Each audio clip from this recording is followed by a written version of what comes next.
Hey guys, welcome back to Blind Strike Exotics. My name is John, and today we are going to go on day 4 of our sneak peek at the 2020-2021 breeding season with my boy Big Puma, who does not want to sit still.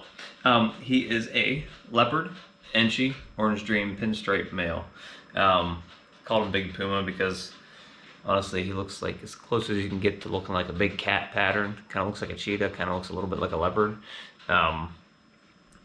Awesome combination. Probably one of the coolest looking patterns I have on a snake, for simple genes.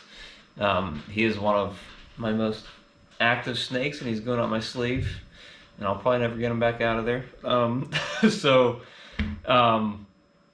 today we're gonna look at him. We're gonna look at the pairings for him. This is his first time breeding. I think maybe 1 or 2 of the females he's gonna be paired up to have been bred before. So he's a great eater. He's one of the males that I kind of expect he's probably going to eat maybe through the breeding season, but I guess we'll see once it happens. I would like to get a video of him eating because he's one of the snakes where he knows when it's time to eat, and he is waiting by the tip of the tub for me to drop a rat in there, and he literally, the second that I pull that tub open, he jumps out, grabs it, pulls it back in, and he's done. Like, he's gone.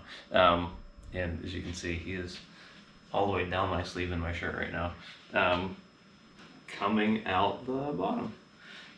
So we're gonna look at him today and his pairings, and as he's crawling through my shirt, it's probably a good time to show you guys what's on my shirt, which is US Ark. They basically keep these guys and other reptiles and amphibians legal to keep in the United States. So donate anything you can to them to help keep them running and fighting for us. So let's get started looking at Big Puma's pairings.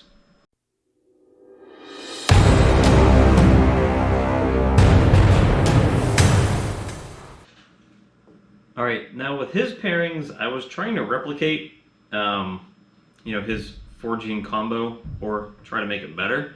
And this is a Super Enchi Orange Dream female. I actually have 2 of them. They're sisters. I think I'm gonna split them up to 2 different males, but I'm not sure yet. Because if I was able to hit his gene pool again with Super Enchi or Super Orange Dream in it, that would be awesome. He has 4 genes in him, and he can pass all 4 of them onto his offspring. Since she's Super Enchi, she's gonna pass Enchi on to every single offspring of hers, plus there's Orange Dream. So with her passing Enchi, possibly Orange Dream, and him passing Enchi, possibly Orange Dream, we could hit Super Enchi, Super Orange Dream, Leopard, Pinstripe. I haven't personally seen that before. I don't know if that would be a first or not. It looks like we have 2 runners here. But the Super Enchi Orange Dream, these 2 females are gorgeous. Being from Pittsburgh, they kind of look like 2 Pittsburgh snakes. Get her to calm down here for 5 seconds. But they're beautiful. Her and her sister both eat extremely well. No, he was getting crazy on me running before. Now he's wrapped around my arm and won't let go. And now she's being crazy. So I'm actually going to put her away. Let me hold her one more time a little closer to the camera so you guys can see. And I'll show you their patterns next to each other. She's awesome. I love Super Enchi. Super Enchi and Enchi Leopard and Pinstripe were like 3 of my favorite genes when I first started off. You can see why. It's very awesome looking snakes. So let's get another female out here. Hopefully the next one will be a little more cooperative. All right, the next female here is a Leopard Enchi. So once again, we can double up on the Enchi gene and also the Leopard gene. She's a really cool color. It's kind of hard to explain. It's almost like a dark copper look to her. In my opinion, he is the perfect mix of all 4 of these genes. Leopard and Enchi work well together. Leopard and Pinstripe, Enchi and Pinstripe. Orange Dream works well on all of them. It really brings out some awesome color.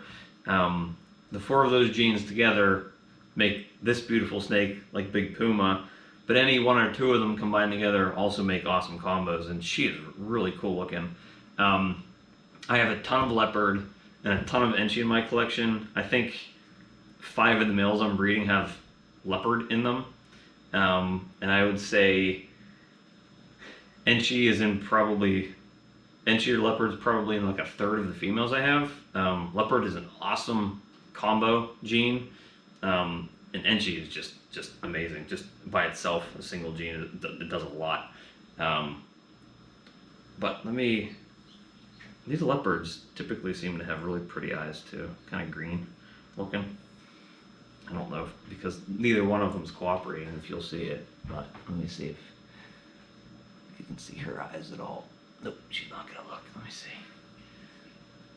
Let me get her. I don't know if you'll be able to see that in the light, but she's beautiful eyes. You can see how pretty her colors are too, and how awesome her pattern is. She's beautiful. Beautiful. She has not been bred before either. So I think maybe half my females have been bred. Only one of my males has been bred, Shredder, the one male that I keep talking about. So there's gonna be a lot of firsts, I think, this year. I hope all the females are well over the appropriate size and age. You know, I'm hoping they'll successfully breed and I don't have any issues, because we have a lot of potential for some really cool looking snakes.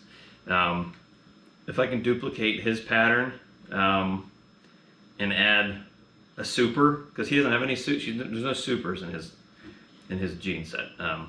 Leopard, pinstripe, Enchi, orange dream. If I could make supers in any of those sets, that would be amazing. I think it would honestly probably diminish some of this pattern a little more. The couple super Enchis I've seen that have orange dream and pinstripe or leopard in them, it seems to even reduce the pattern even more, which I'm okay with. I'm kind of curious to see how yellow this center line can get on him. If you can look, it's really, really bright yellow. Right down the center of his back there. Really bright yellow. And he's sort of muddy along the sides, right next to the center.